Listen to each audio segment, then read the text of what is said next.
Welcome back to another episode of Bridges Podcast. I am your host, Kyla Turner. The goal of Bridges remains very much the same as when we just started out, which is to build bridges with people that we ideologically disagree with and those that we do agree with.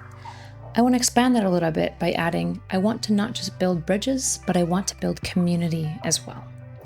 Part of how I would like to go about doing that is going to be a mobile podcast system. Essentially, I'm going to go to different cities with content creators I've already befriended, and then bring in or host other content creators I've yet to talk to that might be friends of my co-hosts at the location I'm at, or maybe an individual that they've just always wanted to talk to.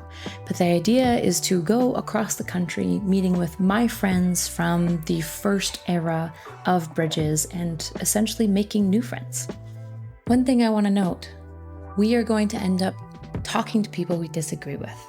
There's going to be contention, there's going to be pushback, there's going to be disagreement. All of that is okay.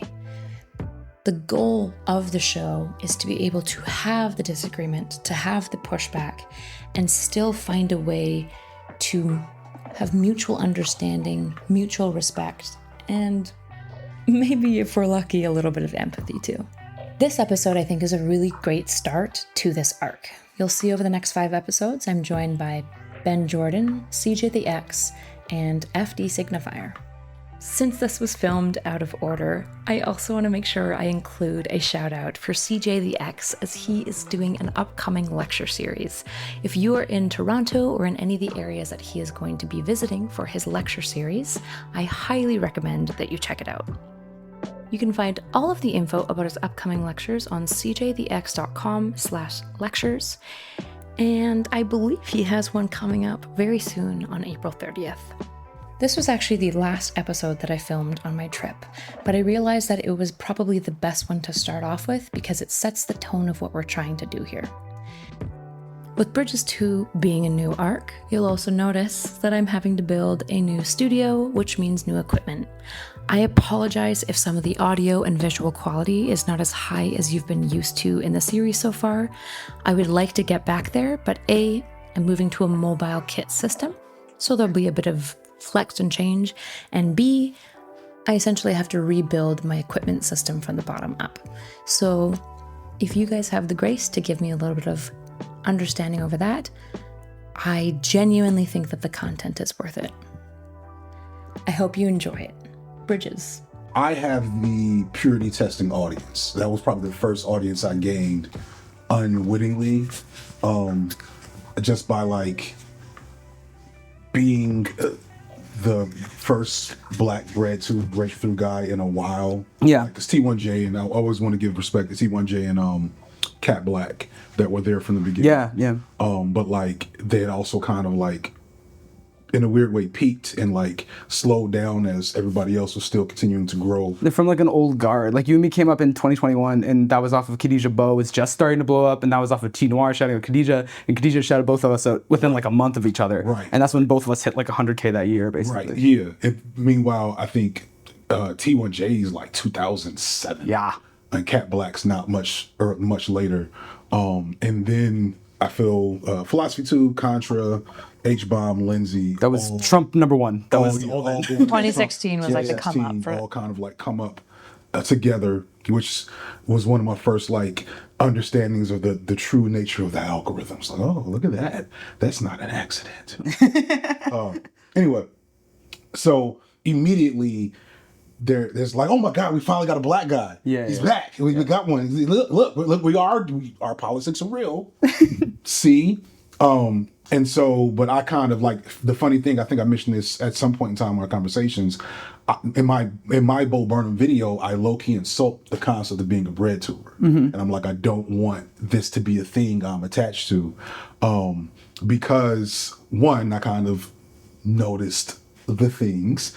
And two, I did not want the pressure of having to be responsible for an audience's perceptions like that. Yeah, like because if you were like the black person in this traditionally white queer leftist space or whatever, then everything you say is like, oh well, black people say this, right? And that's like, still who the fuck wants that? a fucking problem. Well, yeah, well, you were talking about in that one. You said it's the B-sides video where you were talking about like in a couple of videos. It's become like it's a thing that's like a disclaimer on any video that I know will have a.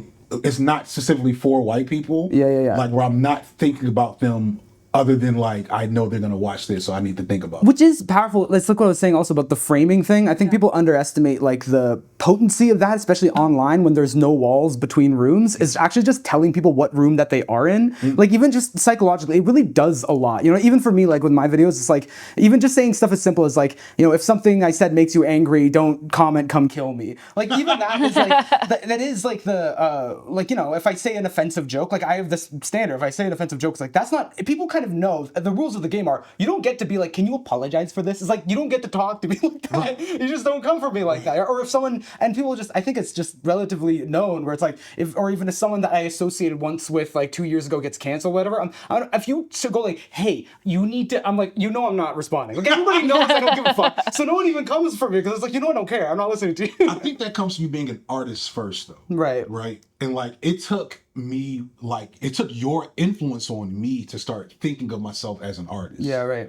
Because until then I was like, I'm just want to be good at YouTube and like this money is changing my family's life, so I don't want to spoil that. Everybody is also very like susceptible to that because like I was so surprised and people still to this day sometimes talk to me about the way that I like run my channel or my audience or whatever, and they're like, you know, that it's different. Yeah. How do they get away with that? Well, and the crazy thing is that I thought that I was going to like start being on. I was going to make YouTube videos, and I thought you had to start doing things like I don't know, basic stuff like I don't know, thank you to my patrons, even like that. And I was like, okay, so at some point the necessity of that is going to reveal itself to me. And I found out, no. Like you just don't have to do like 90% of the social things that people just kind of take on themselves. And a big part of that also is another place where we diverged was like whether or not you get really involved in like the community aspect also. Well, I think one thing that I think of when we're like trading all these things is you don't have to do like the shout outs or all the like social niceties and norms. But to some degree what that does is it like narrows the net of the audience that is going to be willing to participate in the new social norms that you erect, right? Like do you think that it like narrows the net that you capture? It's just that you're trying to cultivate a very specific type of audience? I'm not sure. I think that the one thing is that like the video essay and then the kind of funnel to a Patreon, it's like so well known that you don't actually have to say it. Right. You just have to make Patreon the #1 thing in your description. People just do it. And like I do talk about the Patreon, I just say it like very ironically a lot of time. I was like, subscribe to the Patreon, to get me to leave your basement or whatever. Like just say, you know, just whatever like that. Instead of being like, you guys made this possible, you know? Like it's like people know what's happening, you know what I mean? So I don't know, I have the benefit of like also coming after like Lindsay Ellis and ContraPoints and seeing everyone go through their fucking shit. Yeah. And so like I have the benefit of existing at this point in the sort of digital ecosystem. Yeah, going back to my, you know, the algorithm, like the algorithm recognized a new market that was untapped. Today's episode is brought to you by PIA, Private Internet Access. It's one of the most transparent VPN services on the market, and it has been downloaded by over 30 million users, and you can use it on all major platforms. In fact, it's so transparent that it is one of the few VPN services that has been audited by Deloitte, as well as proven in court that it has a no logs policy. That means when you send data through your VPN, through PIA, they don't save any of the files that you're sending. A VPN functions by basically taking essentially your internet home address and obscuring it so that hackers, cookie collectors, government individuals, nobody can have access to what your home addresses or your IP is. As an absolute normal person, my favorite thing about VPNs is its ability to allow you to stream services from other countries. So if you're stuck in Canada or Australia, which means that you have the worst Netflix on the planet, a VPN like PIA can help you out. You select a different country for your location of IP appearing, and suddenly you'll have access to streaming all of the shows and downloads that you might like from USA Netflix. You can use my link, piavpn.com/bridgespodcast. That'll get you 83% off today, as well as an additional 4 free months on sign up. It's risk-free with a 30-day refund and 24/7 support. This is a little bit off script, but I want to be genuine that PIA has been nothing but gracious and kind to me as a content creator. They wanted this ad to be run basically in January, which is the original plan. And as you guys know, a lot of our output was delayed, and PIA has been incredibly patient with me to wait to get this video out. So, at least on my books, PIA has been excellent. So remember to use my link, piavpn.com/bridgespodcast. You'll get 83% off and 4 months for free. And now back to the episode. Yeah, they know what I am. Like, they know, same with you, right? When you blew up, they're like, oh, like the algorithms, like, we know what this is. This is a H-bomber guy, just flood their fucking recommendations with this. Like, this is great. This is great. We're gonna connect them, et cetera, et cetera. They were confused initially with me, but that's what I make videos about. What do you mean? Like, you mean before your channel took off, or? Yeah, they thought I was they thought I was gonna be a manosphere guy. Oh, right, yeah. Really? Yeah. They were sending it to like the Fresh and Fit spaces? It was my biggest connection was Avon Preach. Why do you think it's just because like they see large masculine black men? Okay, yeah, that's what I figured. Articulate, like literally, that was not political, social commentary, and so like, and that's also I think the reflection of like the people on Facebook I was sending the video to. They were like, well, this guy watched Kevin Samuels and this guy, so there you go. There's our first connection. It's very interesting. I don't look at any of my analytics, obviously, but like I do see like some of the drift sometimes. Like I noticed that like when I took like a whole year off and I was just doing like Jordan Peterson research, and like I got just really hard into philosophy, and I started going on some like these different kinds of podcasts. I did see that like the energy of like some of the discussions on my Patreon, like it started to go like just more masculine than I'm used to. And normally it's like this really good like 60% like femme, 40% masculine balance, but like the culture is very dominated by this sort of like queer lefty, I don't know, like I don't know what. But you got the best one. So to bring it full circle, 'cause I know we want to get to specifically some of the politics. I want to talk about me first. I don't want to, because I don't know how much early would been. Like, if we ever got to like the goal, we did not. We circled. I was gonna say we did like this styled conversation. It was awesome. It was a really interesting conversation. And then we walked away and I was like, didn't talk about macroeconomics at all. Like it just didn't happen. I don't know shit about economics. No, what I would like to do like the first we just talk about like starting on YouTube and then get to the point like through that question. You know. I think it came from. When I started trying to like my first attempt, like I had halfway. So like I blew up. And I had zero confidence in sustaining as a creator. Right. I just did not think it was going to be possible to be where I am now. 5 years later, I literally said in 5 years I'm going to be done. So I have to figure out something. I remember this. It's so crazy because I saw you through this such like a joint of your life, like your life story. Because I had such an inside scoop to like how you were feeling all of this. When you were like, even when you were like, okay, like when I was starting to put more distance with the audience, and you were like, listen, fair enough. I'm going to be grinding because this is an opportunity that I can get my wife can quit her job. You know what I mean? Right. I remember that. Well, my wife was literally almost like died working, you know what I'm saying? Almost worked herself to death going into COVID. And like then the job she got like during COVID was like for just an evil corporation. You know what I'm saying? And so like she was like, she's a corporate baddie. Are you familiar with that concept? Yeah. Okay, yep. good. You got that one. I do. I got that one. And my friend's wife is a corporate baddie, just gorgeous, incredible black woman. Yes, yeah, so she is it. She's her. And it was slowly murdering her in multiple levels, which includes like motherhood and our marriage, right? Yeah. And so I'm like, all right. So before YouTube popped off, I was like, okay, I need to go ahead and finish this PhD and get into, I just knowing the reality situation, somebody's going to want me there because I am an educated, well-spoken black male. Somebody's gonna give me a job, doing a good enough thing, making good enough money, and she can pull back from that space, and we can still have the same life and resources, et cetera, et cetera. And then I made a Hamilton video during COVID. We both started with Hamilton videos, and I was like, I'm good at this. Let me just do another one of these and see how that goes. And I started really trying. Like literally, I'm taking interviews. I had like it wasn't like in hand, but it was a job that I knew I was gonna get. And then when COVID hit, they kind of like everybody stops doing stuff.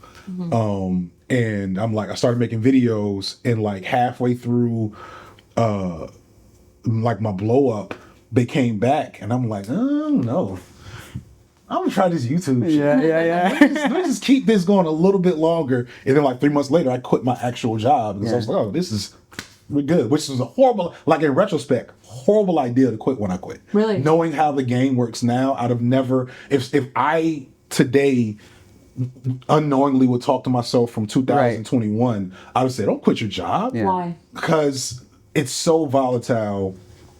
There's so many ways to fuck up your channel. All love to everyone who blew up during COVID, but me and you both know there's 100,000 creators that blew up during COVID that are not at all at the level they were during COVID, because COVID was a bubble. Everyone was home watching content. And it was the same. Twitch exploded in COVID, and we've dropped off. Not everyone lasted. Not in the same way, at least. I think that happens with every like major thing. Like I'm sure a lot of people got their channels exploded off Johnny Depp or whatever case, and then like the Drake and Kendrick beef. And like as those things taper out, do you have the staying power? Can you pivot well? Right. And I didn't know if I had that shit. I just was like, I made a lot of money. This is what happens, right? YouTube. I'm a YouTube guy. And just keep going and you just keep making money. But like I also like, I'm generally a person that takes more risks and makes decisions more mystically through my prophetic powers rather than logical reasoning. So even back then I would have been like you are like a fucking bona fide certified yapper, and you have original ideas consistently, and you have like a bunch of like special interests too. You know what I mean? And so like you were gonna be good. I didn't know that then at all. I just, especially like in those conversations we have, I'm like, a couple of years and this is over. So I was like, I'm gonna be the Black Joe Rogan. That is what I really need to do. I need to focus on getting to that point. So we did the podcast, and I think you weren't mean enough about capitalism during the podcast. Oh yeah. So I got hounded by the. Oh, is this the I remember that. That was a long time ago. Hounded by the CJ question a couple times ago. And CJ did not sound angry enough at capitalism during that podcast. Gotcha. And so like at a certain point, I was like, I'm not doing this with y'all. And CJ's fine. Go watch their stuff. It's good. You can tell. You can't tell. Fuck off. Like, I definitely, it's been a consistent thread, and it's really not a centrism at all. But I have, when I hang out with capitalists, I am the most like rearing, raging socialist, and I won't let their fucking throat go. And then around my leftist friends, I'm like, y'all bitches need a job. which is also greatly true. Are you hanging out with capitalists or people with money? Both. Oh. I cannot say who I'm thinking about. Okay, what would you say the distinction is? Well, the capitalist is an asshole, and the person with money has a good job. Does that make sense? Right. So like there's how do I do this? Because I like... To me, I don't know. It's even, I don't know. And this is not a technical distinction at all. But I definitely like when I smell like a capitalist, like a real one, is when they care abstractly about money and they don't talk about the actual things that they're doing. It's like that's the real thing. You know what I mean? That goes like quite widely too, because you can meet like someone that's in charge of a record label, or someone that has a YouTube channel or whatever, right? And like they can care about their subject or whatever, but you see that they just keep tending towards the sort of vague, abstract, like monetary sort of and metric analysis things. And I meet those people and I'm like, you don't care about anything that you could be doing. You're just thinking in terms of markets. Like that's really actually, and that has some terms of impact on people and stuff like that. And just before the well actuallys get here, I know that's not actually what a capitalist is. And herein lies the failure. We're vibing. Well, let us vibe. Let us I'm not gonna break down dialectical materialism tonight. It's not happening. Like I have a peer, I'll just say, people I know like who's in real estate, but they do like the most exploitive real estate thing possible. It's like one thing if you like own a real estate business and you're buying and selling houses or whatever, cool. But like then there's all these programs that are explicitly designed to exploit the the dregs, the losers of capitalism. Yeah. You know what I'm saying? And so that's where it's like, okay, like there's a difference in between person that really likes money, really wants to be gaudy, whatever, you know, and the person that's like, my job is literally to increase the amount of homeless people in your cities so that I can make more money off of flipping their homes and selling them to large corporations that buy houses for cheap. So when you think of capitalist, are you thinking like CEO, kind of like hedge funder type energy, where it's like the main focus is big number go up and kind of a disregard for like what the cost of that is? Simplistically, yeah. There's also the bootlickers and like that's why I said asshole. What would be like a bootlicker? I'm trying to figure out where I fall in this spectrum, because I'm obviously going to be I'm more pro capitalism probably than everyone here. And so I'm trying to like figure out like where, because I'm obviously probably as aggressively critical of like the hedge fund CEO, big number go up people as you. I think it's really parasitic. I really, really hate it, which is why I'm actually very, despite this pissing off most of my liberal audience, I'm very empathetic to Luigi Mangione. Like I actually am. I'm kind of like, I don't know, like I have So that's fantasies. this is exactly, honestly, that's where I can stand capitalism as well. I guess like I just want to make sure that I'm laying all my cards out on the deck since we're doing that conversation. That's exactly part of when I started YouTube. I would probably just call myself like a straight communist. Like I was pretty like, you know, I that was like Jesus made me a communist. Like that was my basically. Jesus was a communist. Well, okay, well, so like this is the thing though. That's how I started. That's definitely like how I was politically. And then when I started like making money on YouTube, I guess the first thing that really like turned me off was the realization. Well, first of all, it's just having like making money for the first time in my life, which was crazy, and having people like parrot my words and my beliefs without me having sort of any sort of qualification or consideration of whether or not that would impact their lives positively, and then realizing like how much money all these people must be making. And then I was looking at these leftist content creators, and I was like, all you guys are making all you guys are great at business, and like all you do is you make like this long like apocalyptic video essay that makes everyone like, oh, and at the end you're like, we need to destroy capitalism, and the only pragmatic thing the person can do next is donate to your Patreon. That's it. And I was like, wait a second, I gotta put this shit on pause for a second. Like I gotta figure out like what, like, and then as I was digging into it, I was like, well, what do I mean by the words I'm saying? Let me make sure that I have something that I can say that people can do something about. And then I was like, well, what do we mean by capitalism? Because a lot of time, like, I mean, you know, I get to speak to that queer leftist audience, obviously, you know, at least aesthetically, if not through words I even say, you know what I mean? But like what I notice a lot of times is like you say capitalist to, you know, someone who's pro-capitalism, and they're like, oh yeah, you mean like this economic system that encourages competition and everybody gets to do what they want with it. You know what I mean? Like you get to build businesses and all this like stuff that you perceive to be like a good thing, and then to someone else say capitalism, and you're like, you mean the arm of racism and imperialism that like hates black people and poor people and like wants everyone to die? And I'm like, okay, so first of all, those are two different definitions. Right. So I don't think this conversation can't go much farther until we get like a little more specific than that, probably. Right. Yeah, and I think there's this interesting thing that I think occurs because as we were talking about, could I fart? Tums, no. Oh, okay. But I basically did through my stomach, my mouth probably. So I got this Tums that, what's it called? Hit me with that thing. Pop my ear. I'll be back at it. Go ahead. Okay. One of the things that I wanted to talk about in this conversation was essentially like this distinction of like both on the left and we fucking hate each other. We all agree that we don't like conservatives. Right.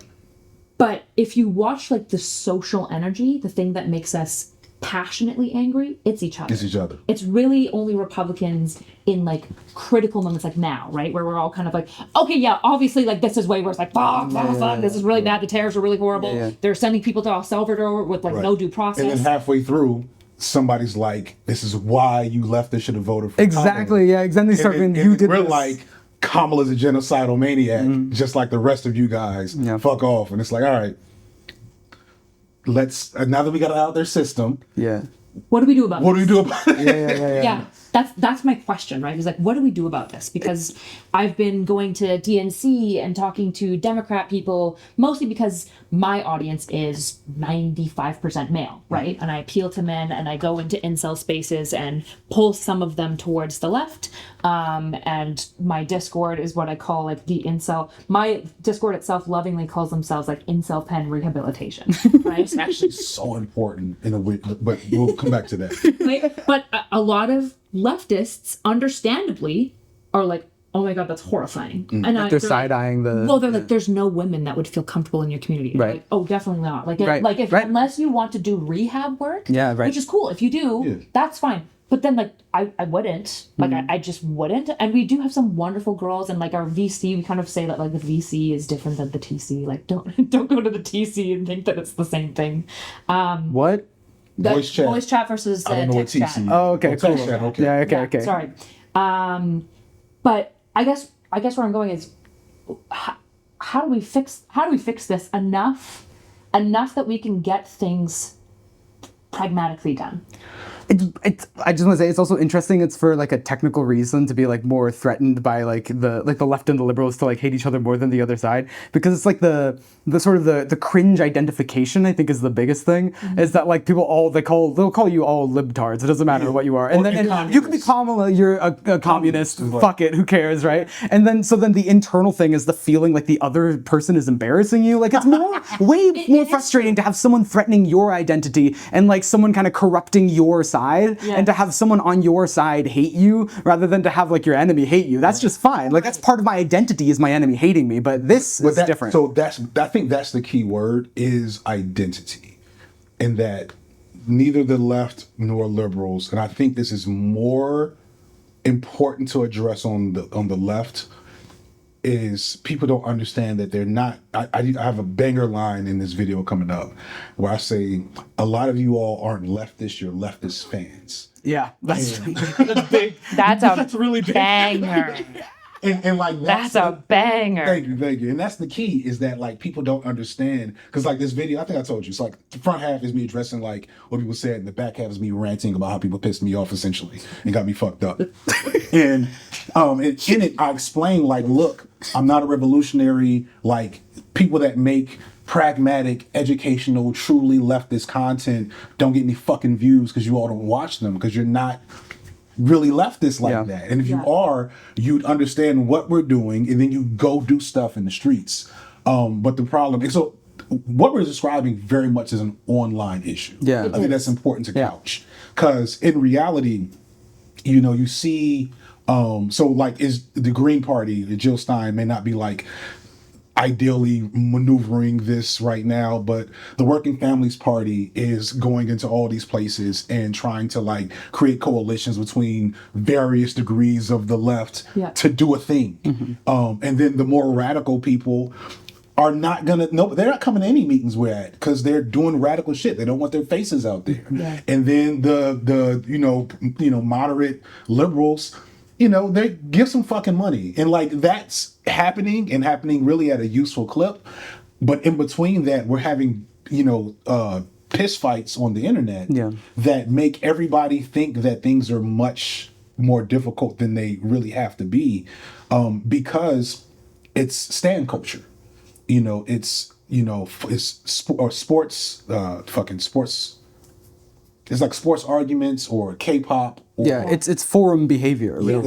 It's fandom and forum behavior. And it's because we were all weaned, again, shout out to all the OGs, but the thing that we didn't think about was like, ContraPoints is an important aspect of me becoming more left, even though now Contra is not left enough for the community she helped birth, which is so crazy when you think about it. I forgot what the point of that was. I'm sorry. It's all good. Opposing sides. I'm trying to think. It being like an online issue. Also, ContraPoints being like not left enough for the fandom that she created is not that crazy. The motherfuckers, some gremlins. Some ghouls. Yeah. It's wild. It's wild stuff. I guess. Sorry, did you catch the train of thought? Okay, I was going to talk my way back to it. Let me ask you a question then, because when you say like it's all on the internet, increasingly, like I would have agreed with you in 2020. Like a lot of times when I was like fighting with Republicans, for example, or even like other liberals, I was like, yeah, it's really annoying, but you have to remember like it's mostly this piss battle is mostly online. Like the reality on like the boots on ground is very different. But this last election, it feels like as boomers and younger generations who are internet born are coming up, what is on the internet is increasingly in our reality because the internet is the reality, right? And so I look at millennials and I'm like, yeah, a lot of this stuff is kind of left on the internet. I don't know if that's going to be true for Gen Z, and I definitely don't think that'll be true for Alpha, I think is the next one. Yeah, and so increasingly it is real. And we, for example, see these talking points like Trump was a master at reading the popular meme of his side and just fucking rolling with it, right? And like the dogs and cat shit was insane. Yeah, well, anyone that's who the flip listens to side. that is like, that's insane, but his face is like, duh, it's funny. And he just kept leaning into the meme, which was, it was this terrifying thing to be like, The weird dance. memes are winning elections. That's terrifying. No. And it started in a small way with 2016, and this is actually where my I would say like my political journey got like much more complicated. Is when I made my Bo Burnham video, and what that ends with is this, it's a screed against capitalism and a kind of fear of the sort of, I didn't have the words for this at all, but the techno-feudal authoritarianism. I don't know, something with this fucking phone sliding us towards fascism in a broad way. You know what I mean? Something about capitalism in this phone and attention and consciousness and humor and Donald Trump that is not really explicitly stated. And if you recall, that video ends with me On the floor, like 1,000-yard stare. Yeah, really, it ends with because I think I realized this is my first time I was making videos, like I was just like shooting from the hip, just doing stuff, and it was working, and that was great. Like the video before that's like the Cat Valentine thing, which again to me, just a good video. Like there's not some deeper, like profound point to it at all. But then with the Bo Burnham video, while I was making it, it was like in it I got scared and I started having like religious feelings where I was like, oh, this like medium that is my job, like I just said my first meaningful thing in it, like whatever this is, like I know I mean this, and this like, and I don't know if this has exactly been said this way before, and like this matters, like this is the world, like this is about something real. That Bo Burnham video changed me as a creator. Me too. I think I told you, like I You did tell me. I did something. I recorded the video and like then watched your Bo Burnham video and deleted my recording. So I was like, oh shit, motherfuckers are elevating. So I have to elevate. I can't. This is not good enough. And I like how you did it, by the way, also, like in your attempts to kind of expand the video essay medium, I like how you do it because I think that sometimes some people misunderstand what it means to like make a good YouTube video. Or people do this like artistically with doing critique of like video games, right, where they try to compliment something by being like, it's like a movie. Where it's like, it's such a good game that it doesn't have to be like a game, because being a game is actually a bad thing. Yeah. No, you're missing it. Like, because so elevating the video essay medium, people try to take it to film. Or they take it to art, they increase production value, and I'm like, that's not it. It's conceptual. It's like, what's a YouTube video? Like, what's a fucking amazing YouTube video? And that's a different beast. And I like that you never lost sight of the fact that you're making YouTube videos. In fact, that actually is something that I've probably come around more so to, like out of like inspiration and rivalry or relation to you, really, is that that's a bad temptation for me when I want to try to elevate my YouTube videos to art. Like, bad move. Like, I gotta make a great YouTube video. Art is YouTube video. Yeah, that's the medium. So what do you mean? Like, you have to do a great job at the medium. You're not trying to escape the medium. You have to try to perform within it. And that's what I feel also when people is like, what? I'm just laughing because I'm realizing my job will be constantly re-railing to the Bridges conversation. No, it's fine. It's fine. And trust me, this actually is coming back to it. But now I feel tempted to do it immediately out of respect. So I will. 5 more minutes. No. I'll just tie it right back. It's just the Bo Burnham video is like, that experience was like, I felt like I'd finally like touched something meaningful, and then I chose to back off because I did the thing that a video essayist does, that a leftist video essayist does, which they discover a problem, they kind of expound upon it, they make you feel it and realize the scope, and then at the end they're like, donate to my Patreon. Like, you don't have anything, right? And so I'm like, this is ridiculous. Like, if I have this platform and if I'm going to care about this, like, I need solutions. And that's when I started my philosophical research, like in earnest, is I was like, okay, so what do? And part of that, like, my only conclusion at the end of that video was like, get the phone away and like spend time with your elders and like listen and make enough time and space to like be here and not online. I'm like, that's the start for sure. I know that. And then, but something else I kind of lightly touched on in that video that I never went much harder on. Like, there's a couple points that again, like, are in that video that these were the biggest things to me that I don't know if I still can articulate exactly, like the weight with which I feel them. But the one was, the Bo Burnham clips, like talking about basically tweets and humor and comedy and the notion of like, is now a time for comedy? Is comedy the answer when people are like, even like oh, the Republicans are weird, right? Like you go with that and you're like, we're doing to them what they've been doing to us. We're going to troll them. And then like the clip of Bo Burnham being like, it's his medium. It's his medium. What are you talking about? Jokes and getting crowds laughing and tweets and memes? Like, it's his medium. You're not going to win. No, you're not going to win that. Like, literally, Elon Musk, with the worst memes you can possibly conjure, is winning the medium of memes and mockery. You know what I mean? This degenerative posting thing, right? So, like... But should they? I remember when Steven Crowder attempted to make humor like that. But then he started out as a comedian. But like he was terrible. He was always so bad, though. All them like are failed artists, right? Like Ben Shapiro, like famously, all these people are Hitler. George W. Bush. And Trump, right? In entertainment, truly, right? It's like you can't rise to the top through that thing. But I think that's different, though, right? Like humor, the craft. Was unfortunate, not intentional. What you I said making a Hitler joke after you mentioned Ben Shapiro was unfortunate timing, not intentional. But we're not equating all of these individuals, obviously. Yeah. Steven Crowder is obviously not Hitler. Right. I just think I don't know. So in 2016, like that was the beginning of Trump using kind of comedy and memes in the internet, and like you said, like complimenting him as if he can like really suss out and find the memes or whatever. It's like, no, I think he's also speaking to create memes, and this is crazy, but Drake does the same thing, right? In a way that makes me feel similarly fierce about art, right? Where it's like when he has like an album cover that's like an emoji of pregnant women, and I'm like, you're not making this with artistic intent, you're making this with meme intent, and so now you've detached actually from like you've gone to a different sphere, like to a different world where it's not actually about like you start speaking in memes. Like you said, like maybe there's a time where it's like, well, offline the real stuff is happening and online it's like just kind of forum fighting that isn't actually like correspondent to the real reality. Well, that's the case until people start speaking into the memes, like when people are actually actively trying to meld the two and using the tools of one to affect the other, and everybody's hooked up to the damn cursed amulet. So like it reads as familiar, like, and it sticks because they're using in real life the same attention techniques that we learn through algorithmic optimization. And it's hard, you know, like even going on YouTube, I'll see drama channels, you know, when they have the big smile and weird eyes and this fire thing, it's ugly. It's ugly. Like, I don't want to wake up in the morning and see that. It's ugly, but there's something about it like hacks your brain where you kind of drift towards it. So this metrics and this profit motive and this kind of attention optimization principle creates this ugliness, whether or not anyone likes it. Oh man, I feel like I need to stand memes now so hard. I love memes so much. I think we all do. Okay. Go ahead. I'm sorry. No, it's good. Maybe I'm missing your point. Yeah. Right? Because like when I hear the Bo Burnham criticism of like the weird, for example, man, that got under JD Vance's skin. So Bo Burnham, that was from 2016 that he said. Right, but you're citing him in that moment of being like, this is not the medium. And so yeah, I said the medium worries me is the main thing. Gotcha. And also it didn't work, to be clear, unless you think he should have just kept saying it and that would have worked.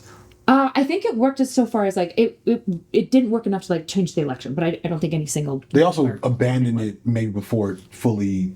I really think had time that we abandoned it way too early. I think like there's different approaches to like political activation. Yes. Right. There's like the agitator and there's like the peacemaker who kind of like and these two Statesman. They need each other. Right. The peacemaker can't exist without the agitator in many degrees. Right. Like the dialectic between them two makes the message of both of them kind of get thrust forward. But I also think there's like kind of like the fool. Right. The jokester comedic fool. Right. And all of these things can be really powerful for political movements. And I think what happens in like, say like the Democrat space or any space is that we harm ourselves when we go like, well, this isn't for us. Like, right. This isn't like high society enough or like intelligent enough. And I think that's what happened to like Democrats. Right. So because liberal Democrats are not funny or cool. Example A, right? Now, that's my friend you're talking about. You're funny. Thank you. You're cool too. Thanks. That's why the boys watch, okay? But And she watches football and drinks beer. I don't. And anime. Anime. And she games, and when you say racist things around her, she doesn't correct you. Really? Sorry, I was just trying to make you look cool. I don't know. Wait. It's like, okay, I don't like where this is going. Resume's not looking so. I was doing like a white boy fantasy cool girl. I was trying to. Oh, you're right. Oh, that makes more sense. Yeah. That is the neo-manic pixie dream girl. Yeah. Is a cool girl that does all the things I want girls to do and is hot, but also allows her to be a racist man-child. Yeah, chill. I will allow Sinister coded chill. of all bad behavior because I am running an incel rehabilitation thing. Also because you're a human being. Sorry, and that's the flip side, is you have the wiggle room of humanity. Lines about all this, and nobody in my Discord would be like, "Oh, she was asking." I wasn't trying to defame you. I was joking. I was doing the bit. I'm sorry. Sit after that. All right. You're getting Okay, please. So the liberals. Okay, so I by the way, I fully agree that like these things in coalition, there's multiple roles and people have different functions. So I'm not saying that one thing is inherently bad. I totally agree with that point. Racist jokes are so funny. Yeah. Oh my God, stop it. It was funny though. Like that's gonna be one of the funniest moments of the video. Oh, because especially because I played. I think I played into it really well. That timing was wait, really? And I was like, no. You triggered the white anxiety. Everybody, right? Because I understand this. Robert D'Angelo manifest. Right? This is a moment where I accidentally wielded my non-white privilege, where I was like, "This is funny. I know it's funny," and I wasn't considerate about your experience, Right? And the social dynamics of the room. This is funny if there's not actually a black person here. I know. Well, more like Now it's just you see. you don't know me well enough to know how funny or not funny that joke is. That's the real problem. Okay, but fool memes and statesmen. Agitator statesman. Peacemaker, the fool. Yes, they're in coalition with each other, in agreement. I 100% agree. That's Yes. 100%. And I think what's happened on the Democrat side is we don't have fools anymore because I think in a large part, comedy has to be. It pushes and pokes at things and it's hard and it strikes this really delicate balance and it has to call attention to things that are happening in society, but it has to do in a way that you're like, oh, that's so funny and so fucking dark. Like, oh my God, it's miserable. But you're laughing about it because George Carlin. What the fuck else are you going to do? And I think like when I look at the left, it's like we don't really have many fools left. Like there's not many super funny. There'll be like esoteric humor. Like Noah Sampson is kind of funny. Like I think He's funny. He's very funny. Liberals fucking hate it. They hate the glib, smug. Like, Well, both of you hate that about each other, though. Sorry, I'm pointing at you two as avatars for your political ideologies. Noah Sampson's humor, despite probably ideologically disagreeing with them on. No, I think that Noah Sampson's like objectively funny. I think that Noah Sampson and like Shoe on Head, it's like you can hate them or disagree with them, but they are funny on a second to second, joke by joke. But they're comedians and they're good at that. Yes, so even if you hate like those people for like moral reasons, you're trying to like morally grave away the comedy. They're funny. They are. Like, you have to admit that. So I gotta say though, right? So Sean Head's unique because she is, I guess, a liberal. She's a populist. She's a left populist. She's a left populist. She's a big brain girl. Yeah, that's true. That's true. Versus like Noah is like probably left of me at this point. I was gonna say communist for sure. Yeah. I don't know if he's like all the way like agitative accelerationist or not. Not yet. We're working on it. But you see what you're describing though. I disagree when you say the left has lost its fools. Yeah. I think the liberals have lost their fools, and I think it's because fools are the most wise of us all. The comedians are the best philosophers. Yes. Et cetera, all whatever tropes and cliches with that concept. And I mentioned George Carlin. And then you have like, I don't know, give me some like the what's his name? Daily Show. Jon Stewart? Jon Stewart. Yeah. You know, like so Jon Stewart now is too far left for the modern Democratic Party. Or like John Oliver. He's John Oliver is another one. Right. And I think that's more about the Democratic Party losing its identity and soul in the last 20, 30 years. Yeah. Like the Democratic Party since Clinton, the Democratic Party has progressively moved right in every way except for social issues. And it's tried to use social issues and identity politics to continue to like like it's balloon that in order to kind of compensate for the drift, basically. Yeah. They're masquerading progressiveness by saying, all right, but we're less racist and homophobic now, like way less racist and homophobic than them. So we're still left. But when you have the just the ability to analyze what the Democratic Party actually is doing and what they actually stand for, you realize that materially they're not very different than Republicans. And so that's not funny anymore. It doesn't feel good to joke about, it doesn't feel good to laugh with these people when you feel like they're duplicitous. My solution to all of this is I think that every liberal right now is either a leftist who hasn't been introduced to the topic enough yet, or a Republican who's not honest with themselves. That is my personal opinion.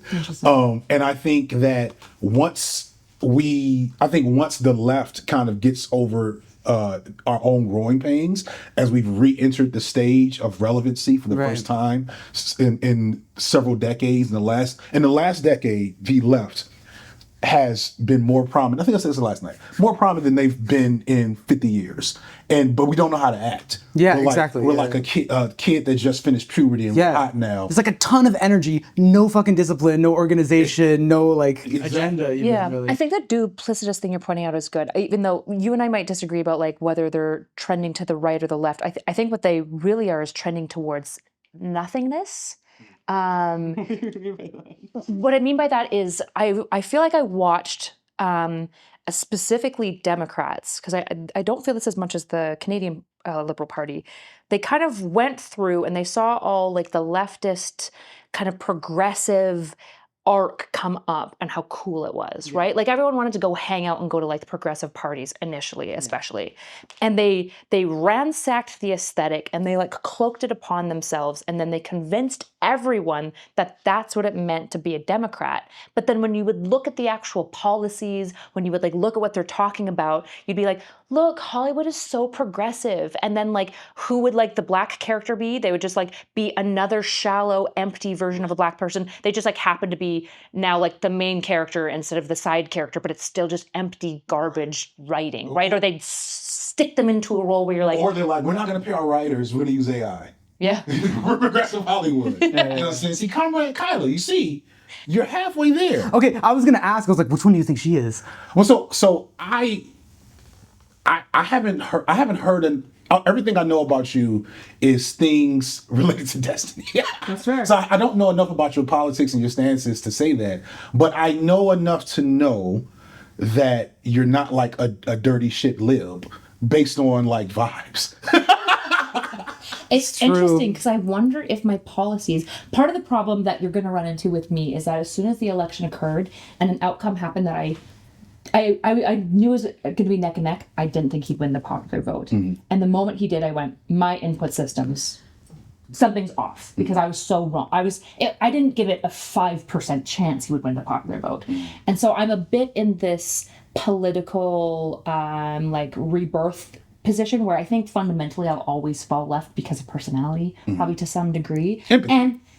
Empathy and just a lot of values. I'm very pro-freedom and like dogmatic, intense about like freedom of opportunity and choice, and big about taking care of people who can't care for themselves. So you're also very service-oriented, like even in your different aspirational careers involves like being really involved in people's lives. I'm very not protectionist and stuff like that. Like that, that's my biological predilection fundamentally. Right. But where I fall exactly isn't clear. So what I'm actually doing right now is I had my friend design me, it's a PhD poli-sci professor, but he designed me a course to basically rebuild my political system from the bottom up. And I'm starting with like old school, like ancient Greek writings about like state versus family and like where do our loyalties lie, and kind of moving up from there. So it's interesting because I think a lot of my positions might fall into shit lib territory, but I suspect that if you heard my reasonings for it, you would be like, okay, that's not quite shit lib. And I have a lot more empathy. Like I read Marx and I was like, I get it. I don't think it can happen. Like I don't see how this economic system functions. Yeah. But I get it. But would you hate if it happened? If magically we did have the communist revolution if it led to good outcomes, I'm not married to any system. All systems are tools to me. So the shit libs. What makes a person a shit lib? This is my definition, which is like authoritative, very authoritative. This is the only one you need to hear. You know, but the thing that leftists hate about liberals the most is you don't want to give up the spoils of empire, right? What do you mean by that? Meaning that, ironically, right now Donald Trump is doing the most like empire destroying stuff to America in like literal generations. It's ironic. Yeah, for the empire. Right. I'm curious how leftists feel about it. We're like, it's tearing it down, but also A lot of us are like, dude. Yeah. Like, this is awesome. Maybe in the remnants we can rebuild our own thing. And that's where I feel like straight, like real hostility with leftists. Like, and no, but really, like it's actually the acceleration is. Me too. Like, yeah. So I do have hostility towards that, but. Okay. So no, but for real, like I actually think that I have some I have interesting feelings about the most recent election too. Before that, I do want to say that something I want to to leftists that I really want them to realize, because I will say that everything I've always done, even in the critique and buffering against them, is ultimately I want them to win, and that I see that they are losing, and I want them to win. Right. And so if ever I'm bullying them, people can know that like if I'm critiquing something, it's like you can do better, like you can do this. You know what I mean? I'm a pragmatist and I want to see it happen, and so that's, I'm much less concerned with sort of performative identification or idealistic subscription to abstractions that are necessary to validate my identity as whatever you are. I want you to win, on the ground, not in the grave. So, anyways, so something important I think for liberals to know is the position that you're in. And I remember you told me this like right after when I first met you, right after the election. I think a lot of liberals are in that spot. I think this is a really big time where liberals are looking for a new. You want to stand the liberals? But I can't. Yeah. That's the problem. They can't. What would you be standing? They can't stand themselves. That's the thing. No, and this is the thing. So wrong. I think it's gone. I think it's gone. What do you mean? I had a fight with multiple friends very recently where I was like outlining, like being like, well, we were really concerned about certain things like here and here. Like you were very critical of like cancel culture and all these sort of things. And all of a sudden you're like talking about how like you felt like the left had done wrong in these areas. And now you're saying that the left never did wrong at all. Like I feel like they're rewriting history in their like resentment of Republicans. Wait, what are you talking about? Wait, liberals are? Yes, absolutely. Be more. You think they're gone? What do you mean? Wait, so this is what you're saying by nothingness? They're turning into nothingness? What do you mean? I think so. The problem is that liberals online and the Democratic Party are distinct, right? Especially because the liberals that I'm occupying with are not like liberals don't like me either, because I'm a little too edgy and I'm a little too radical in certain areas, and I say like Luigi Mangioni's like I don't know, I get it. You can understand something without There's a number of areas where I don't fit the box. You're too close to agitating the status quo. In a bunch of directions. So then, what are the liberals then to you? Like what I'm describing here, and I'm saying this only in. I'm talking about my personal experience and from some cultural figures, right? I think a really good example is, on Doom Scroll Pod, Ezra Klein was on, and that left audience was just like, they didn't even respond to anything in the video. They're just like, I hate liberals. That was everyone just basically, I hate liberals. They had nothing to say. Love Ezra Klein despite disagreeing with. No, because frankly, I mean, I don't know if I should be saying this, but I'll do it anyways. But Joshua Citarella told me he was like, he's not happy with that response, because he's like, Ezra Klein to me, like he's a full-blown academic Marxist, has been for years, is like, that's the opponent you want, right? And he's asking, what I'm saying is, I think that liberals are very identity curious right now, I think leftists clearly have like the winning move here right now is not to be like fucking liberals, is to be like, okay guys, come on, let's get real, that's obviously the persuasive track to take. But that would indicate that we care about winning as opposed to stand culture.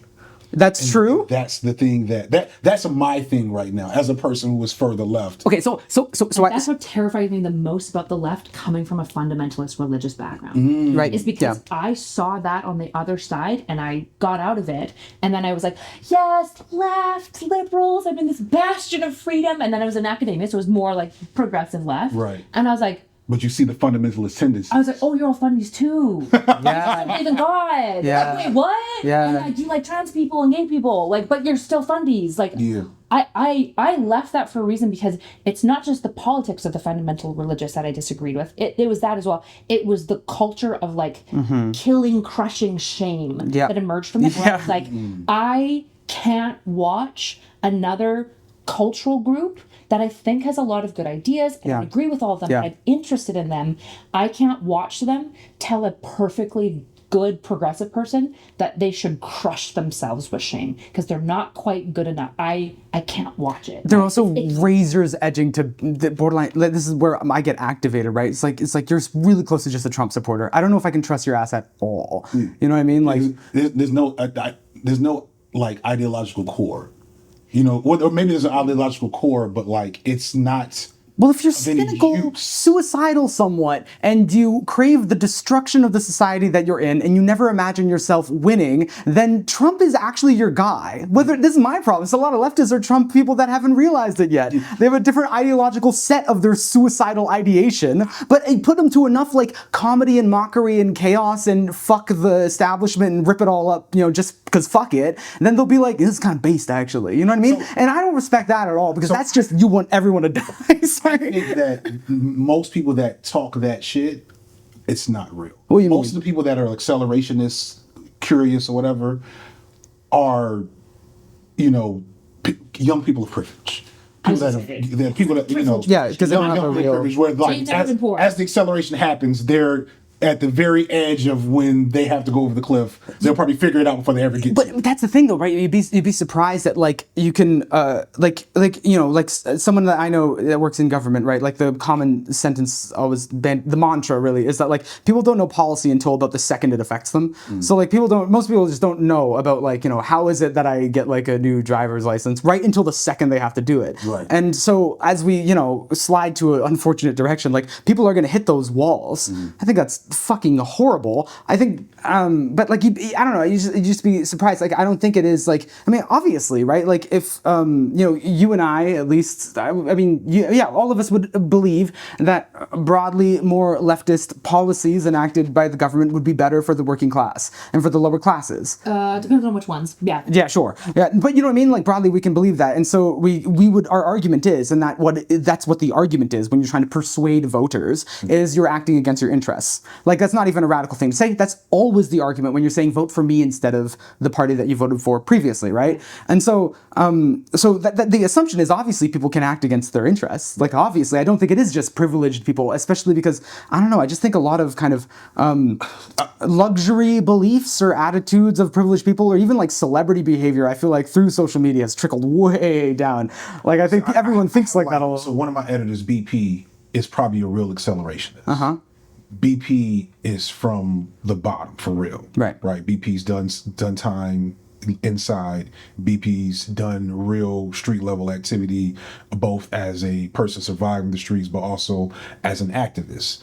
And BP cannot break into bread. So like just what happened? They wouldn't allow him there because, ironically, even though BP is the exact type of person that BreadTube purports to care about and support and all these things, he isn't. They aren't the right type of person to be able to survive the filtering of academic jargon, polish, you know, whatever, to be prominent and have a voice. BP also has some tendencies that make them antisocial. He'd probably also he would survive the acceleration. Like as society collapses around him, BP would probably survive that.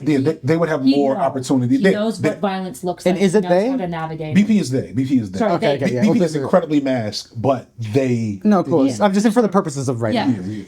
But I'll say that to say that's like I know. So when I said that, it's like I know what a real acceleration is and looks like. I know those people for real because they're not online talking about it. So okay, so and that's the thing though. Is like my concern is people that assholes, which is why you don't like them. But that's the thing though, right? Is like the kind of passivity of like if this internet kind of manner of thinking and these internet, like I think these memes, and you would memes even in the kind of Dawkins sense, right? Not even just like jokes, like you know, jester behavior, but like actually like sticky things that you can just say a lot and then everyone just starts to kind of think it because you keep repeating yourself. Which is, you ever watch Trump in an interview? It's really quite horrifying and terrifying. terrifying. He's doing fucking sorcery. It's hypnosis. You know what I mean?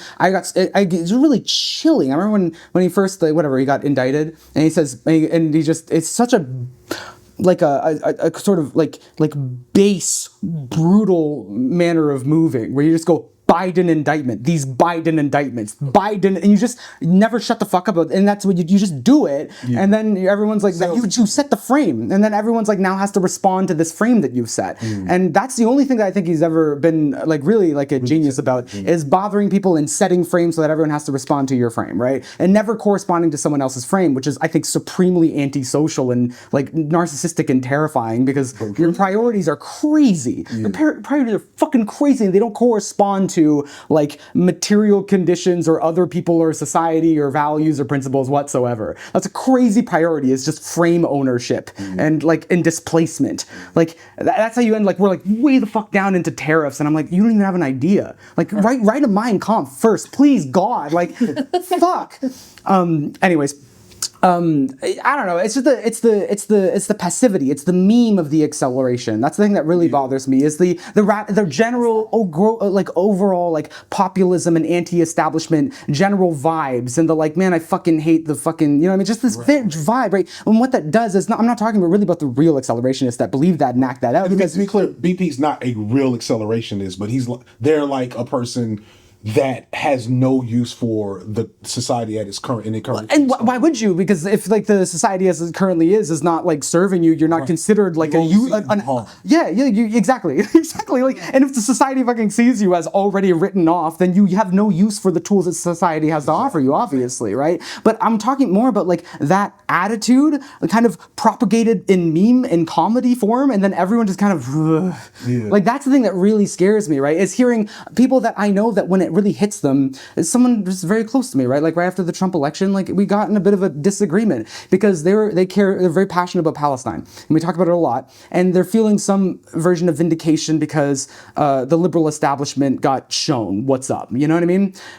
My reaction to the Kamala thing, a part of my journey of trying to find something like what there is to do, like something grounded and real and practical, what that brought me to is something like liberalism. Like what people probably noticed was my drift towards like the center, which was like, you know, we're like, is that like enough of this, like this version, the thing I was, this ignorant, like fucking burn it all down, do something radical. I was like, that's ridiculous. Go out in the world and see what people are actually doing. And frankly, what a lot of people are doing is they're liberals and they're doing liberal things. And if you want, like a lot of leftists functionally are liberals in terms of what policy you would or would not support in the system you actually exist inside of. And if you went outside and tried to participate, you're gonna pragmatically be a liberal, basically, you know? And so I was drifting towards like, maybe like what we really need to do is learn about the world that we're currently inside of and try to sustain it and realize the difficult hard work and the coalition building that you actually have to do. What it looks like a lot of time is just like participating in the left side of the political spectrum in your country instead of fantasizing about the country that would fucking Wakanda or whatever. See, like this is my frustration with like the people feeling like frustrated about Kamala and not taking the position around Palestine and their passion for it. So I'm like, that's fair. I think that's fine. I understand that position. The problem is that if you have this like schadenfreude glee when you see Kamala lose and Trump take in, it's so much worse with Trump. And so I'm like, I believe you that you care about this thing, but it feels to me to some degree that you care about hating the left, like the lib, more than you care about this. And that's the spirit.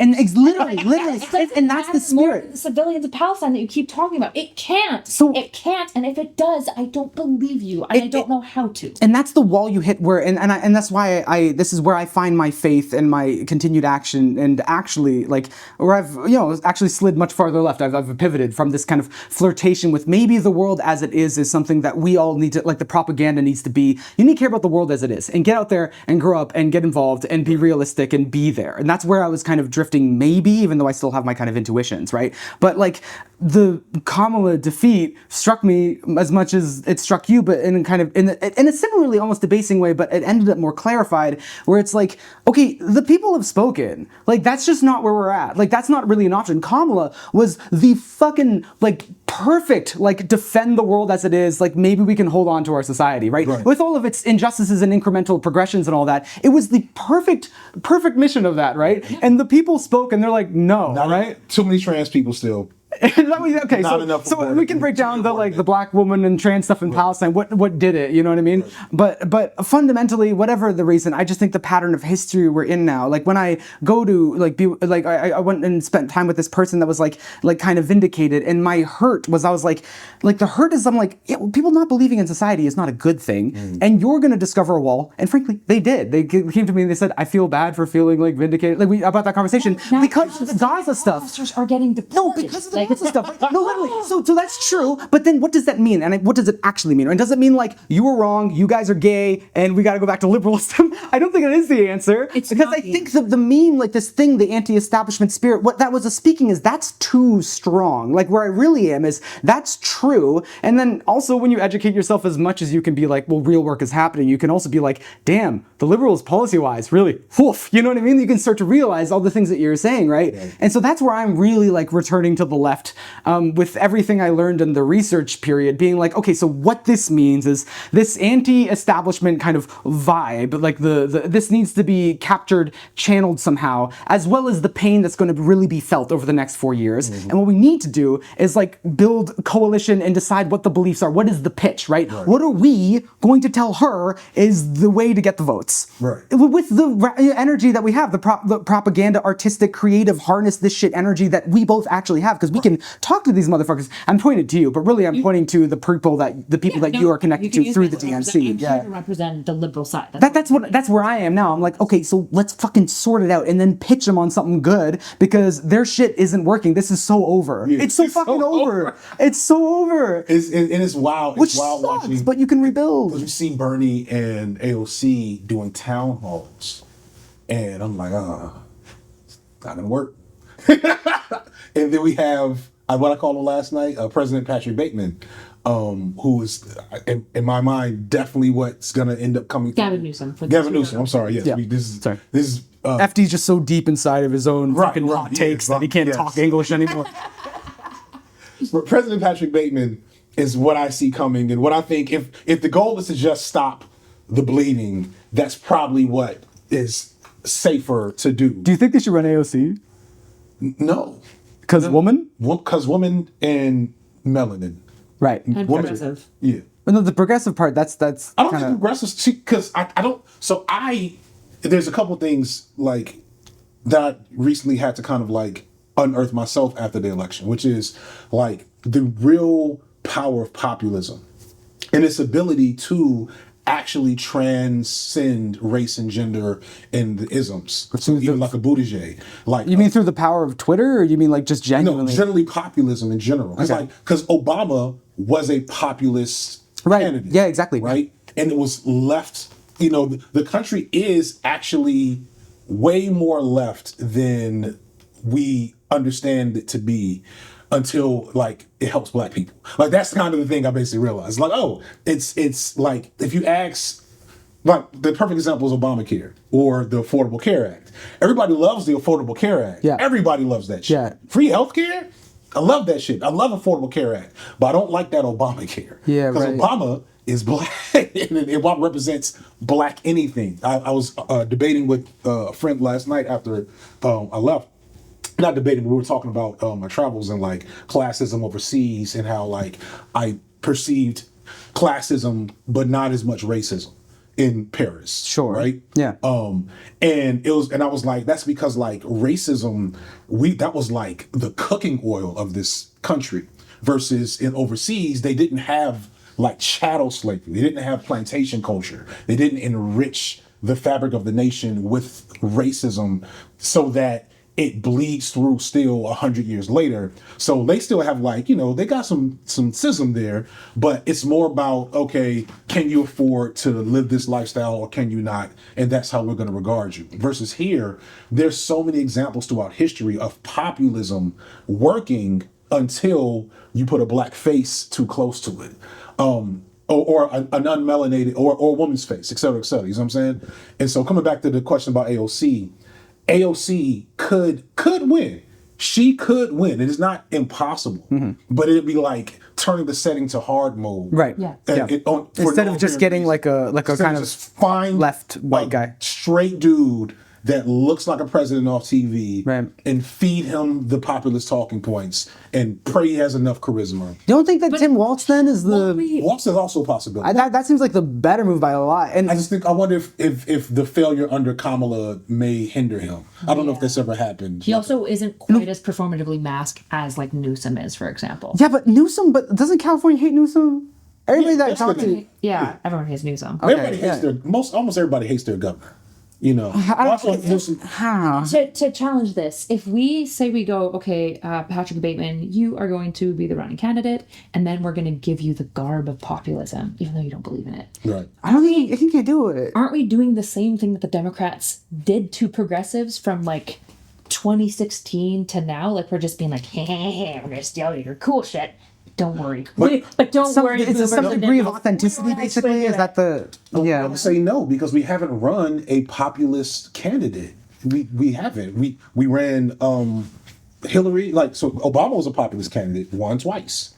As a black man. Not even and like Kenyan. So not even like black from like I'm not gonna use this term, so let me find another one for it. Just black with immigrant background, and there is a difference. It's not a huge difference. What was the term? Obviously, not on camera.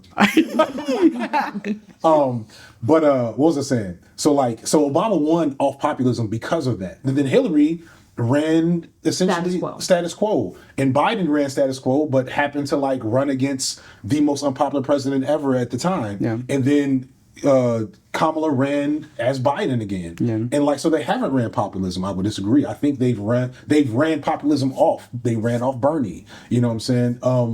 And locally they were trying to primary I think they might have tried the primary AOC as well. But do you think though then that the populism is the words that you say in the policy you promote, or is it the person? Because I really think that in this, it's both. And to that degree, I'm Gavin Newsom doesn't pass. I can't see it. If he plays, people are fucking stupid. So if he can perform it, if he's a good enough performer, I think if he performs well enough, then he'll be fine. If he can perform because perfect example, I never believed Bernie Sanders all that much. I've never been a huge Bernie Sanders fan, but I get that I should have supported him more when I had the chance, right? His policies, his populist policies are great. His persona and performance to me has never been appealing. Ever, even as a further left person. Interesting. Because Bernie comes off as a white leftist, for lack of a way of putting it. Right. To me. Okay. He has a lot of those tendencies, and it's no surprise to me that he's got his fans of Hassan was a fan, but also Vosh and Shoe on Head. You know what I'm saying? Yeah. Right. So, gotcha. So it's not the personality is a bonus if you could get someone with the energy and the charisma of an AOC, the speaking presence of an AOC, or whatever, and pair it with populism that's really intrinsically their beliefs. That'd be great. But if we're just talking about stopping the bleeding, straight white dude that you're just looks saying the part. Pragmatically, this is the solution. This is the thing. If we want to stop if you want to stop Christian nationalism and this I don't even know what to call the techno-fascist shit that we're dealing with right now. Techno-fascist is pretty good. It's very techno-sedevacantivist. It's got a lot of... What did you say to me? Oh, yeah. You guys want to know a fun new word? Sedevacantivism is a form of Catholicism that rejects the last 10 popes because they're too woke. It's this whole thing. It comes from this fight they had about Catholic churches used to have Latin masses, and it was a forced thing. And then the Pope was like, stop doing that. People can't listen to the masses if it's in fucking Latin. He didn't say fucking though, unsurprisingly. And what Peter Thiel is a dogmatic sedevacantivist. He is. Matt Gaetz is also a sedevacantivist. And you'll actually see Matt Walsh, I think is Catholic as well, and a sedevacantivism. And you're actually seeing this super weird marrying, because fundamental Protestants hate Catholics.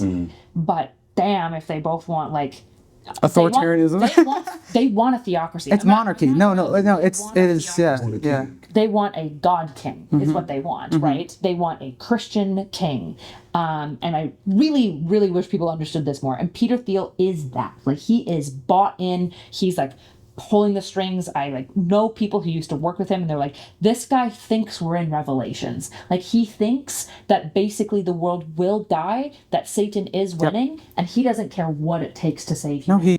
So I guess as like the liberal, I sit here and I'll like get peppered from leftists and being like, you're using the wrong words. You don't have the right policy. You don't agree with us on like this, that, and the other thing. And I'm like, yeah, I don't agree with you on some of these things. And some of these things, I don't even know what I think about it. Like, my priority right now is fucking Peter Thiel and Elon Musk trying to I don't care. Like, shut up. Leave me alone. Shut up. Right.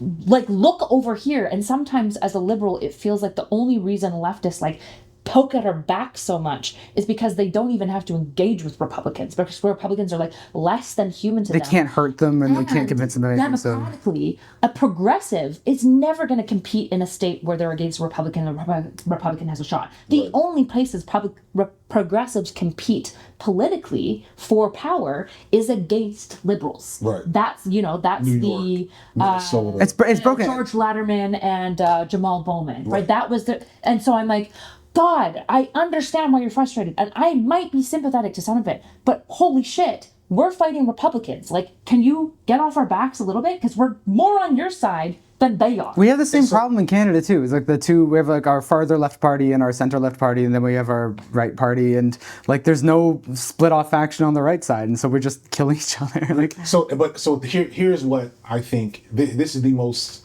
I think, reasoned response from the left to what you're experiencing, which is it's not good enough. And like, if you're asking me, so like I was slowly radicalized by a combination of ContraPoints videos and trying to save the world one kid at a time. And going through all these systems. I don't know if I mentioned, did I talk about like high school to like juvenile systems other night? Well, you all weren't there last night. So I wasn't there last night. You told me like are you talking like your story? Yeah. You explained that to me this morning, but you said, so for those who didn't see the I wasn't there last night. Say it to me. Oh, I'm sorry. I'm here.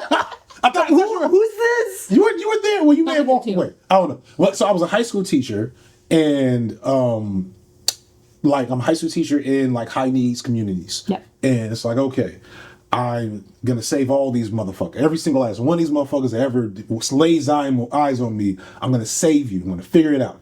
And like, as I'm trying to do that foolish endeavor, I'm running into over and over again barriers from the structure of public education.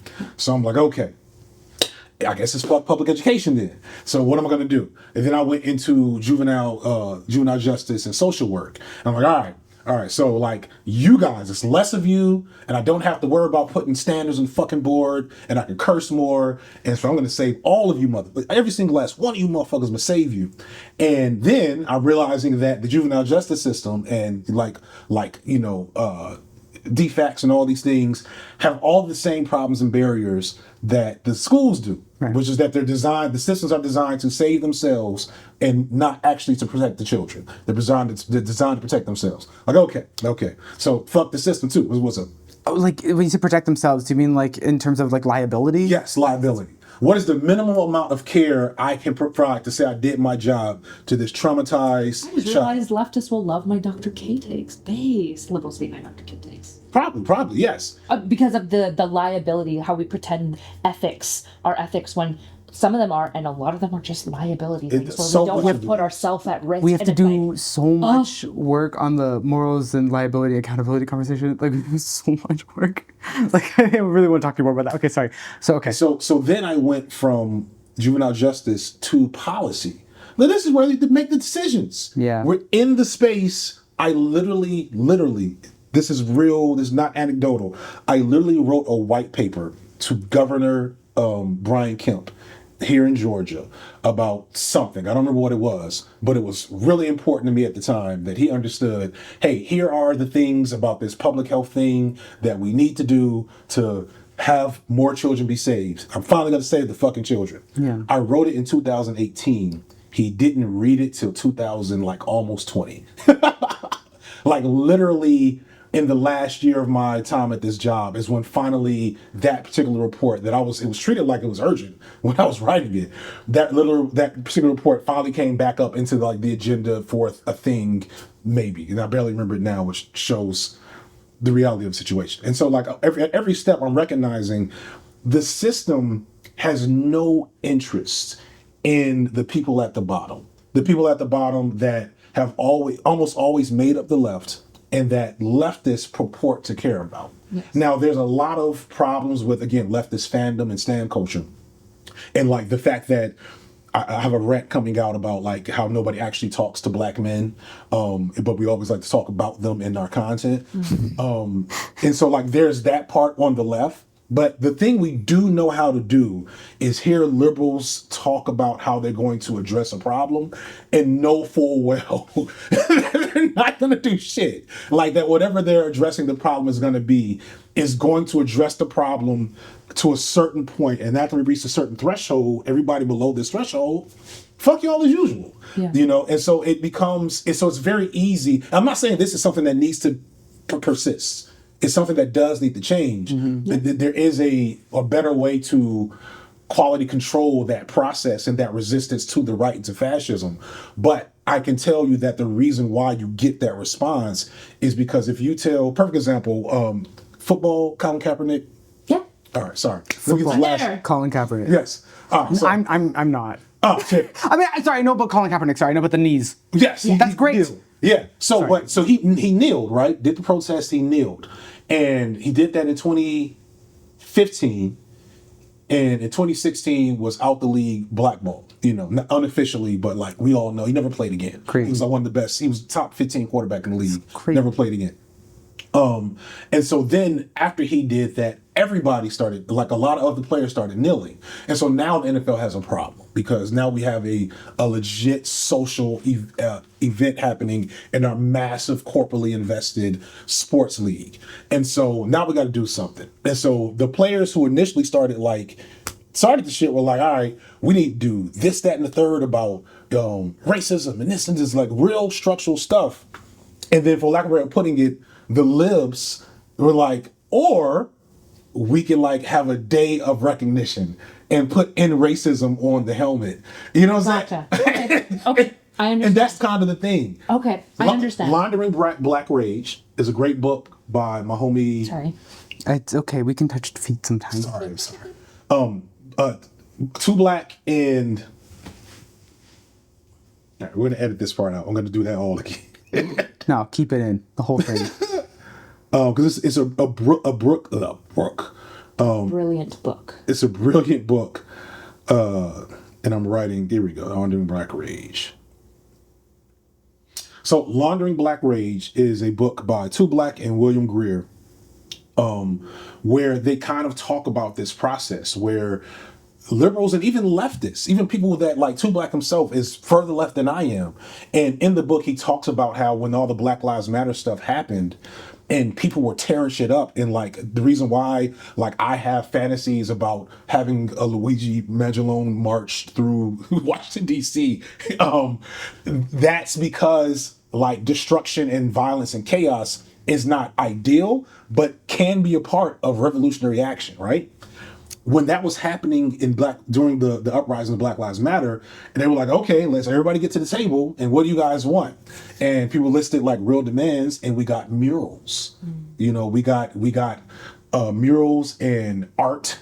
You know what I'm saying? Yep. And everybody released a statement. I do. And the police are more funded today than they were in 2020. And so that's kind of the reason why when liberals say we're trying to do a thing, we're like, what thing? Okay, that's actually really insightful. That's really helpful. So I don't know if you know my background, but I've worked with high-risk youth since I was a youth, illegally. Yeah, I should have been working with them at that age. And then after I did it in like a volunteer position at camps and stuff like that, I went into it professionally doing addiction work for youth, and worked in like really high intensive gang units and stuff like that. And so one of my frustrations when I talk to like my academic liberal friends is like when we talk about homeless people, spent lots of time with homeless people, and they'll like talk about solutions to homeless people. I remember like this one conversation I had with this woman, and she was so well-meaning, and she's like, so we're gonna go like help the homeless today. And I was like, well, that's awesome, like what are you guys doing? And she's like, we're bringing them dry soup packets. And I was just like, do you know what are they gonna do with dry soup packets? Just eat pure salt. The most Get higher blood pressure. the worst that'll happen is some of them will try to sell it off to like teens as drugs. That's about what's gonna happen with this, or they're gonna throw it out because it's fucking useless. Because they're homeless. They don't have pots and bowls and boilers. Microwaves. Like, oh my goodness! Like, are you insane? Like, it was so frustrating. And so when you're describing those things, these are actually the frustrations that I have, and I've been voicing this increasingly of because I like to criticize my own group and make zero friends apparently, but. I think that one of the ailing issues of liberals is that there's a shuddering cowardice within them. Like, I think there is a genuine shuddering cowardice, right? And so, like, I look at Trudeau when Indigenous people, after the mass graves were found all across Canada, and Trudeau's response was to wear an orange shirt for 2 days and make like a national holiday. Yeah. And I was just like, people don't have clean drinking water. People don't have clean drinking water. And the problem is that the liberals are really afraid to solve that problem because some of those problems to solve are going to be like muddy and icky and they're going to piss people off. Like they are, right? Like Require a lot of sacrifice as well. Right, right. In Canada, some of the issues in areas with poor drinking water is corrupt chiefs and hierarchies there that will not allow the money to be used, but the government is too fearful to like direct where the money goes. And when it doesn't have that fear, the Republicans, the conservative side comes in, and then they just force the money to go in directions that isn't really helpful for that group or isn't responding, or more likely, they just cut the budget entirely. Yeah. So like the money's getting wasted, it's just going to the chiefs. And it's like, well, the liberals should have had the balls to go and be like, it's not going to the chiefs, so figure it the fuck out. Like, because these people need to have drinking water. I'm sorry, there's like no negotiation. And so I would actually agree with that. I would echo that. It's just interesting because I occupy in very much this space where the online liberal space that I exist within, which is kind of that edgy liberal space, we hate that too, right? You're almost there. I keep telling you that. Comrad Kyla. Close. The problem is I'm not opposed to any system. Just prove to me it'll work. And my caution with communism is it's not got a very good track record so far, right? It's not been great. So if, hey, you can come up with some socialist plan and it actually works and it makes sense and it's economically informed and most importantly it's geopolitically informed, because that's another big frustration I have with like a lot of leftist like economic policy is I was like, I don't know if you understand how like macroeconomics work at all, because like I know enough to be like, we're just gonna die, like other countries are just gonna come and like stomp on us, this won't work. But there is this rising urgency within like the liberal space of being like, we actually have to have functional policy. And Ezra Klein is a champion of Yes, he is. Yeah, He's recently. been so critical of California's policy on housing crisis and being like, you guys will spend 6 years getting 250 yards cleared for a railway. Crushingly critical. Horrible. And I'll be clear, a lot of establishment Democrats hate that shit. They don't like Ezra Klein. And I'm sitting there being like, yeah, base, go off, King. Like, tell them that they're stupid too. Tell them they're stupid and that they're fat and that you don't like them. You don't like, be mean in whatever way that you need to get the thing done. And so I'm really empathetic. So I guess this is a long-winded spiel to say that gave me a lot of insight into what you're talking about. But it's interesting because I can't help it when I read core liberal policy and principles. I love it. I really, really love it. Well, because the policy, I'm not I haven't read fucking core liberal policies, but I'm assuming that they're actually really progressive. And that's kind of the thing is like, it on paper, in like wordsmithing, you know, we're going to get more jobs and tax the rich and do these things. And it's like, awesome, cool. But in reality, you know, Joe Biden is union busting. You know what I'm saying? And like, or not union busting. Is Joe Biden union busting? I was gonna say, Not union busting. More pro-union. But no, he did like when the railroad strike happened around Christmas in probably 2022. Yeah. Like he broke the strike and forced a deal that was not beneficial to the workers. Right. And so like, and that's the thing that, what I'm trying to get at is that there's probably policies that are written by Democrats that are written by idealistic, true believers in progress. Like, there's a reason why Jamal Bowman ran. Like, Jamal Bowman is pretty much a leftist, right? AOC most definitely was a socialist before she got in her position. Ilhan Omar, like all these people, and then Bernie Sanders. They're all just not called themselves socialists because they can't in America. But practically speaking, are they like the best, most base socialism beard Marxist guy people? No, but they're way further left than normally would be acceptable in modern American political parties. But once they get into the machine's like, that's far enough. And if you want to be, if you like, you can talk that talk, you can have your Green New Deal idea, you can talk about, I don't know, universal basic income, you can do all those things in theory, but as soon as it's time for us to put a bill through Congress, we're taking all that shit out. And that's kind of the thing I think you're experiencing. You're seeing the good part, and you're wondering what happened to it at the end of the equation. And what the leftists are telling you is what you're experiencing is the true nature of the Democratic Party. So that and that's why I think most liberals are either truly leftist and they don't realize it yet. Air quotes, like that's condescending, but you got to get my point. Right. Like, the things you believe in are at their core leftist, further left ideals for the most part, but the process through which you're trying to accomplish those things is forcing you to buy into a party and a system that never has any intention on allowing those things to come into fruition.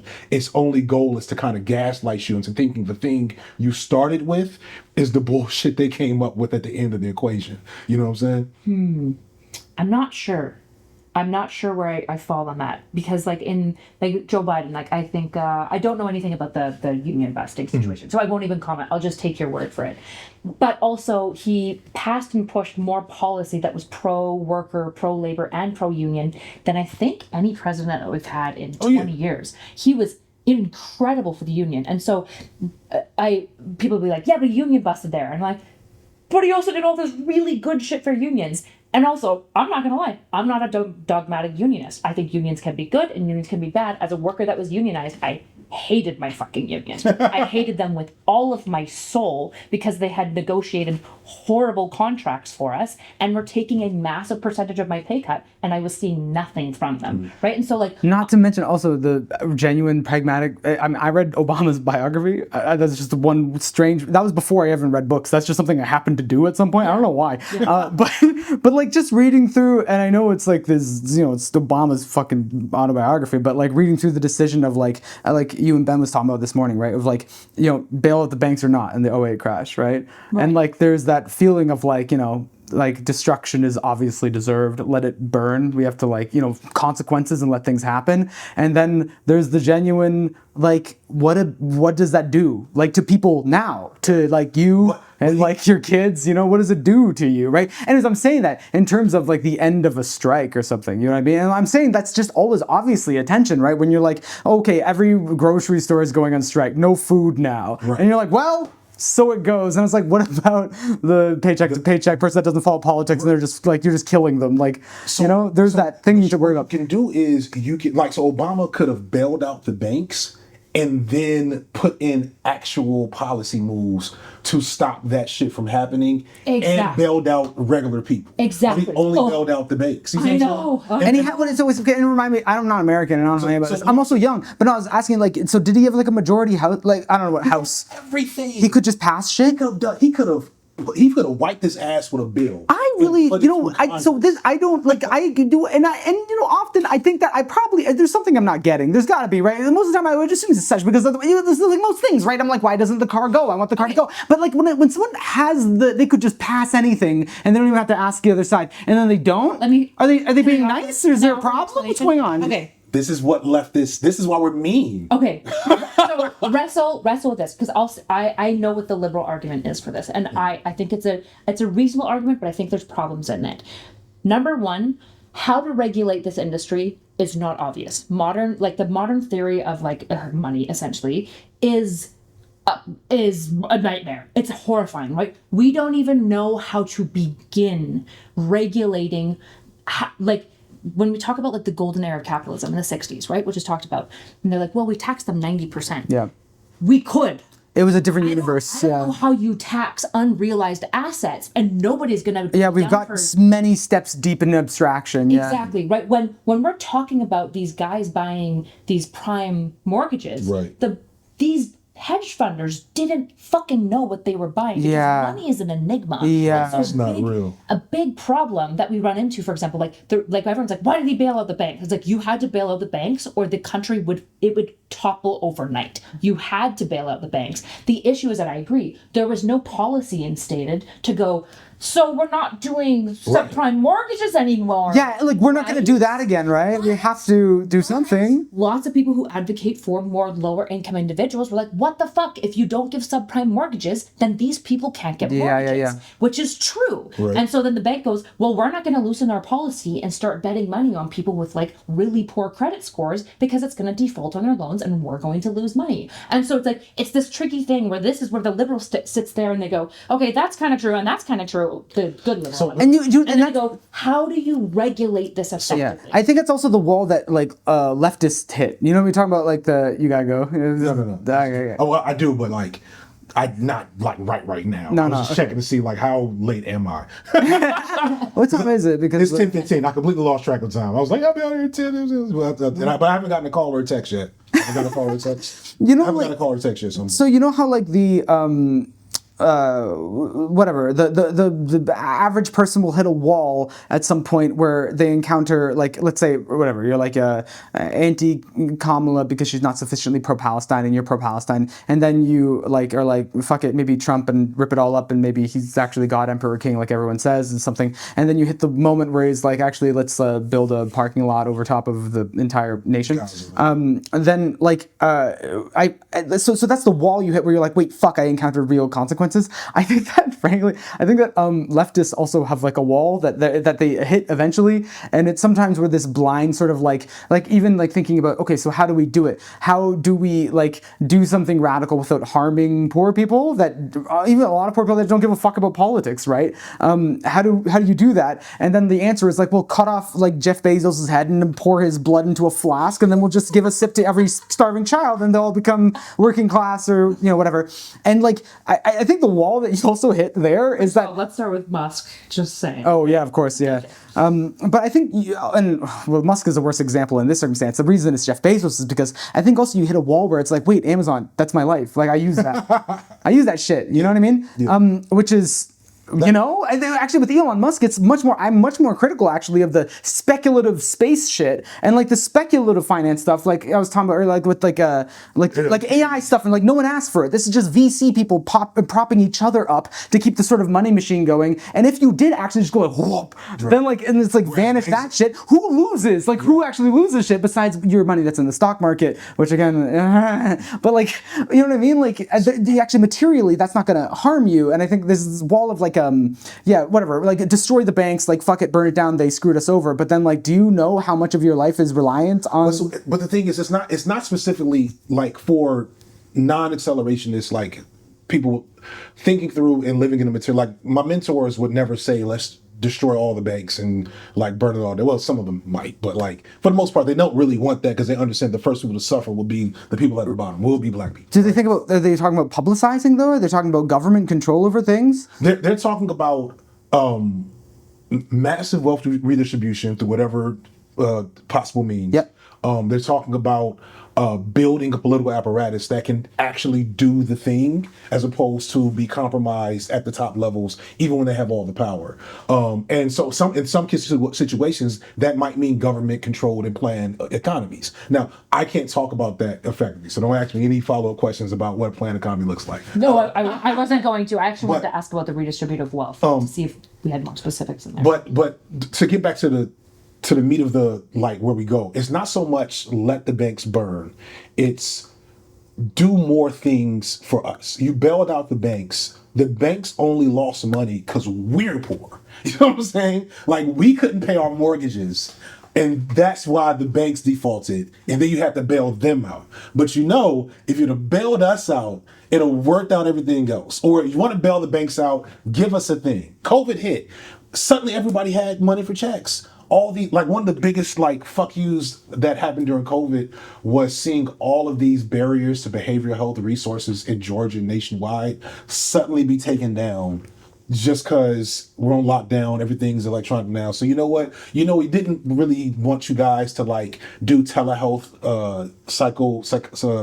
therapy sessions here in Georgia because of some weird rules we made up that's probably about money. But you know what? Until the lockdown's over, if your therapist is in Birmingham, that's okay. You know what I'm saying? And it's like, oh, you guys can just do that now. You guys can just send checks to people. Yeah. Why can't we do it now? Well, now we have to make sure that we keep the machine running the way it's supposed to run. Right. And that's why when Obama bails out the banks and does pretty much nothing else to like really address the problem that the banks encountered and presented, Like you ain't even got like a one for them, one for you. even if it's just that, right? Yeah. That would have changed so much of how people felt about that situation, especially because again, he had these, like, when he was doing that stuff, like he had a super majority. Like he went from a super majority to a majority to a minority. Can I tell you something really good? Yeah. When Obama was elected, I was 11.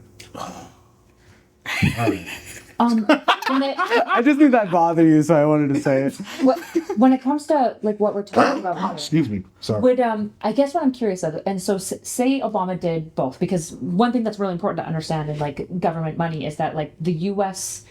central bank can just always forever print money. Right. The United States can't default. We're not in debt to China. That's not real. Like that. Like people are like, we're in debt to China. No, we're not. That's not how any of this is working at all. We're in debt to our own bonds, which is our taxpayers. Blah, blah, blah. Anyways, say Obama was like, base, okay, actually wave the wand. We're going back to 2008. I'm going to give the banks a bailout and a stimulus check to everyone who makes under 70K a year. Say that's what he did, right? Some sort of stimulus check or a something that would help the everyday man. Didn't even give, like, I feel like Bush gave stimulus checks and Obama didn't even give stimulus checks. Anyway, go ahead. I'm sorry. Yeah, I'm not sure. And he said, we can do this, but I need you to be aware this is going to be very inflationary. Very, very inflationary. Because if I give the money to the bank, I know exactly what that will more or less do to the GDP. If I give the money to the people, who fucking knows? Half of it's going to China, right? It just because y'all are going to be like, Yeah, well, like I know, right? Which is because the free market. Okay, from what very little I understand, like the free market, like kind of the logic of doing the capitalism is that you keep like the money is like people are spending. You're not inventing more money to change the whole shit. It's kind of like introducing like new species to an ecosystem or something. Well, we are. That's what's when the bailouts happen. We're just being like. Extra zero. We're literally going extra zero. But that's what I'm saying. So like And the then more sending you it do over. that, the more you're kind of, we might have The problems problem is later. that as you add an extra zero, unfortunately, especially because our economy lives in a global economy, is that we're saying, well, our dollars are worth a little bit less now, right? Just a little bit less. And so that means, especially because we're globally trading, everything's going to drop down a little bit more. Everything's going to inflate a little bit more, and you're not going to get more wages. You are going to get wage stagnation. And that means, as an individual citizen, your paying power will likely drop. But so again, not economics. So do you then say, to counteract that, we're going back to that 90% tax rate, you know what I'm saying? Or we're cutting out these loopholes for rich people, or we're doing all these things. It doesn't have to even be stimulus. It could be free education. It could be free childcare. It could be so many things that, like, when the populist democratic figure comes into our like presence in the next 2 years to say, okay, here's the clear front runner in 2023. Those are types of things they're going to be campaigning on: healthcare, childcare, education, etc. Things that normal people want, that the Democrats say they're giving when they're actually not giving. Yeah. And so when Obama ran on, that's what he ran on. He ran on hope and change. We got Obamacare. Obamacare at its core is a Republican, is a very conservative universal health care thing that didn't have Medicaid for all, it didn't have a lot of things that are standard in European socialism, right? Which is barely socialism. You know what I'm saying? So it's like, so it's not enough. Few bad bitches, man, but it's not enough. That's a little, get my head right away. And so I guess say weird thing. He goes, okay, we're gonna bail out the banks, but also we're canceling super PACs. Carry committees are gone. Do you think that would be enough? No, it's still not enough, but it's at least gets us to stop being shitty to you guys. And that's I don't know if I believe you. Or it gives you a reprieve. Also, and I was gonna say, also maybe you will never stop being shitty to those guys, but there's at least a moment where you two are both like, and so this is something I think it's so.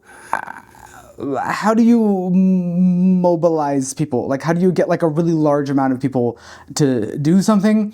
And again, this is me really trying to like respond to the world that I exist inside of and kind of thread some needles, both of you in your neck problems. Yeah. You both always going like this. Yeah, I got a thing that for a while. It's the only thing that's left from my bad health days, circa 2022, 2023 blow up. I'm so sorry. I was kind of yes. Okay, now I feel bad about doing the high status kind of mocking joke because both of you have these like stories that are like my privilege. This is fun. My privilege showing. You have 10 years before your neck goes. My age is showing. Yeah, I was gonna say I should have added some more vocal fry when I said that. Your privilege is showing. That's pretty good. That's vocal fry. Is that what that is? It's called vocal fry. Like the Red Scare girls, like Dasha and whatnot. Oh no, Isaiah Rashad. Isaiah Rashad. She talks. Kim Kardashian's like that lilt. Yeah. Well, the lilt is a grander corpus within which the vocal fry lives. You know. The vocal fry is like it's like a plane that like is on the tarmac and keeps like touching it, but it never quite lands. And the fry is the tarmac. The fry's like zoomed out, you know. Like you're like, God, like society is so horrible. I don't believe in anything. Yeah. You know, we gotta like be a little bit more nice. I've never actually heard a Red Scare podcast. When I heard that was the thing, I'm like, that's actually really. We need more of that. So can we talk about white people before I leave? Okay. So much of this, and from my personal opinion, is that the biggest problem between liberals and leftists is that both of you are white and neither of you want to be white. And the only way to not be white as a white person is to find another white person and make them shitty. Wait, say that again. Sorry, I was distracted. Okay, what did you say? The only way to not be white when you're white is to basically identify somebody else as white as worse than you're white. And I'm white, but I'm not like that guy. I'm not like that.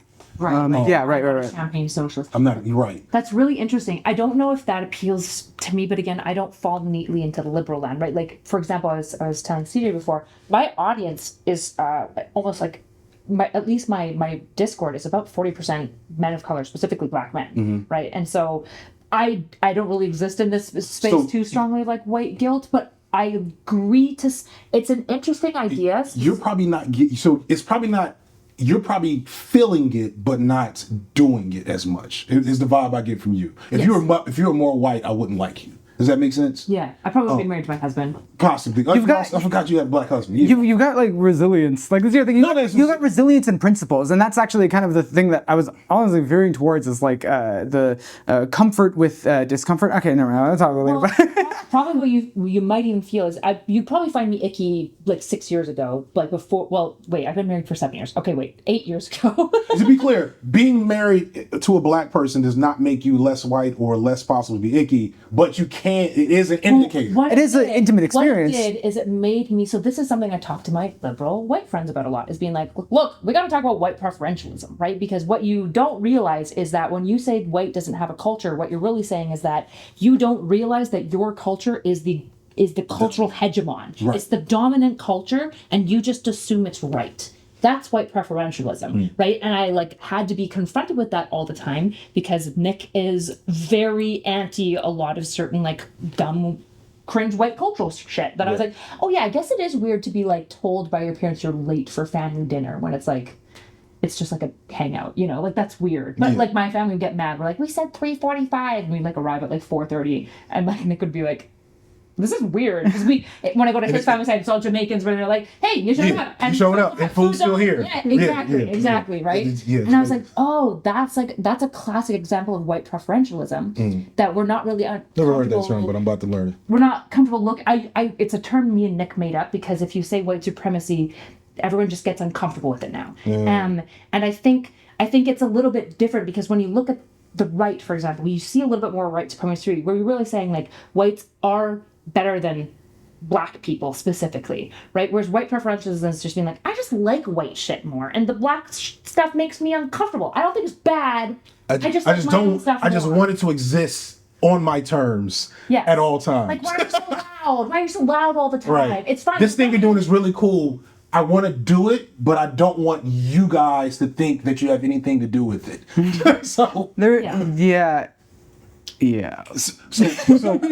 So one thing, and maybe you can answer this, is I've had a lot of my queer black friends talk about like white queers specifically, like thinking that being gay covers the whiteness.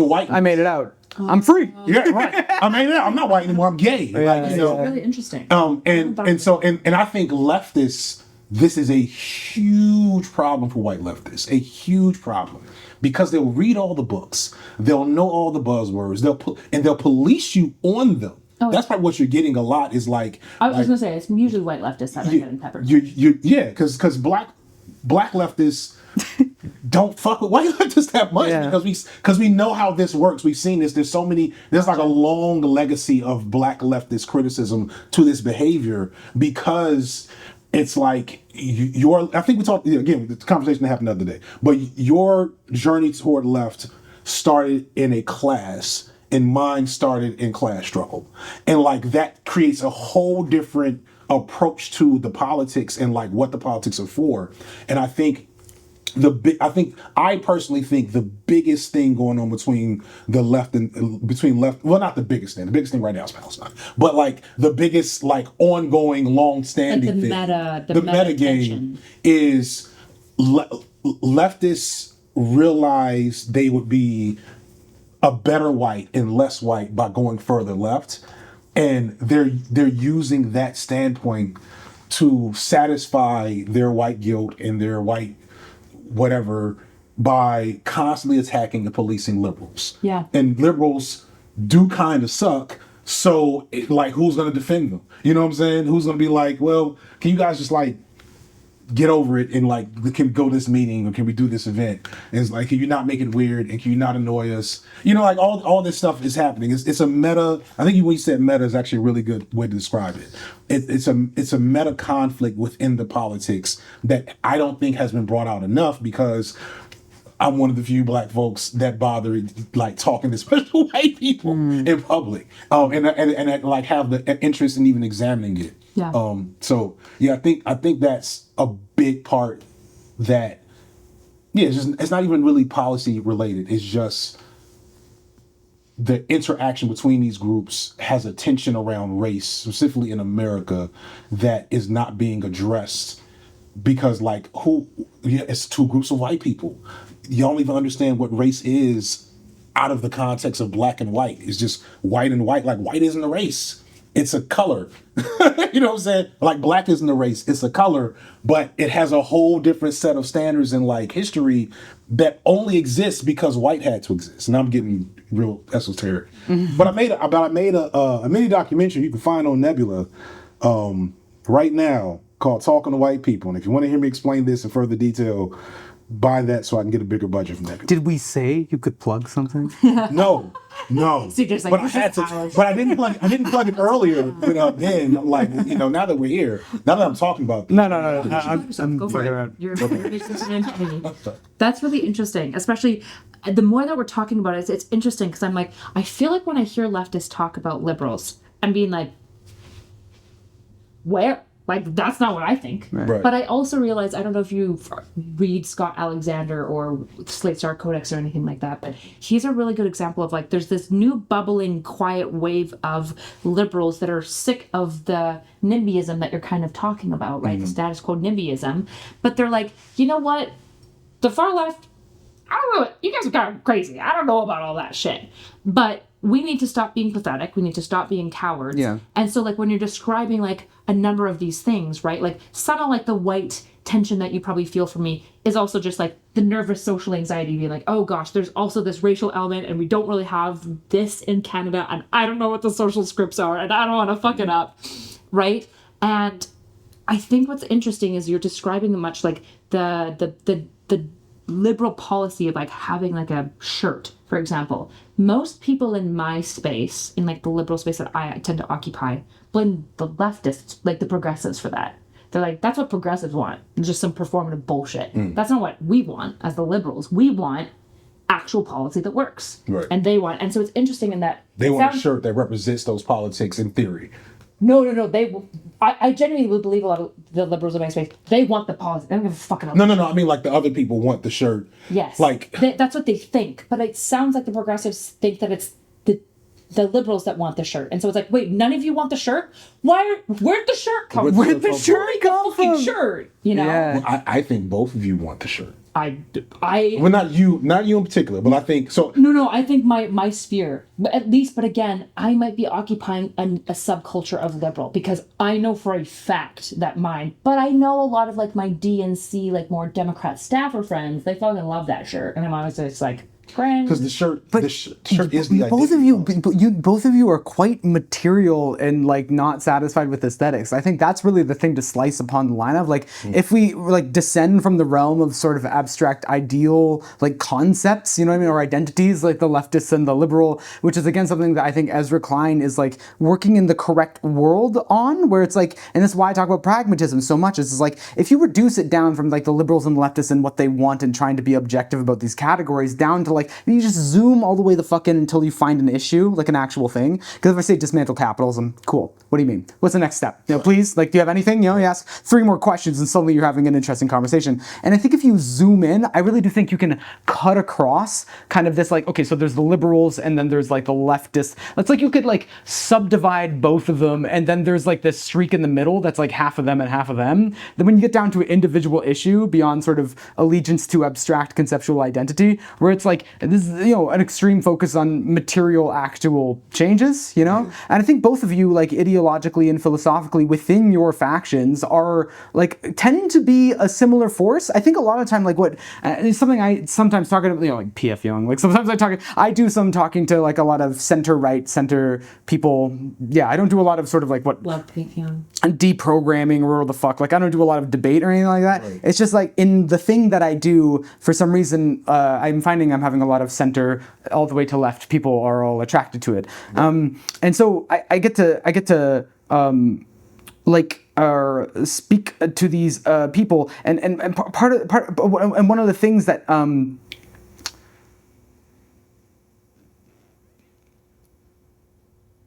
seems to stick is like the excitement of kind of, I don't know, just discovering an actual thing to do. I'm sorry, I'm painting it up because I kind of lost something that I said, and so I have this big like bracket and a big empty space and then a bracket, and it's so frustrating because it was really good, and I had like 3 things teed up that were all but to like, and I was so excited about that, but I don't know, whatever.